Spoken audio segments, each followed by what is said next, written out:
水都结冰了。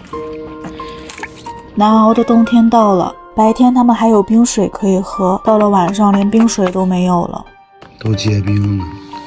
我老公想了好久，终于想到了一个解决的办法。这个地方放上4个水碗。要开饭了吗？不是吃饭的，喝水的。抓不起，抓不动，太沉了。菜就多练。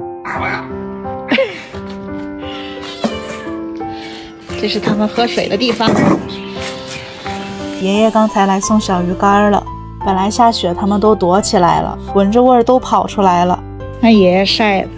你那么哈水这种杆加的咸的，这不花的碱水吗？啊，你这种杆你说这样加个杆啊？啊，加个杆。确实得加个盖儿，都已经变成沙冰了。我老公说，今天不管多晚都必须要把这个恒温饮水器做出来。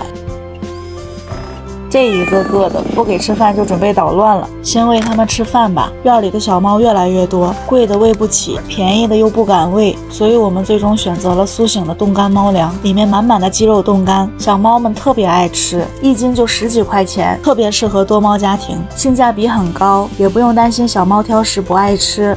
在这儿安个插排，缠上电热带，水碗底下都缠好了，这个真不好缠。已经很热了。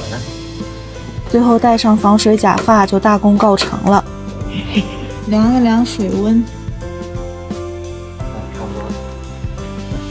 多少度？18.8度。都去喝水。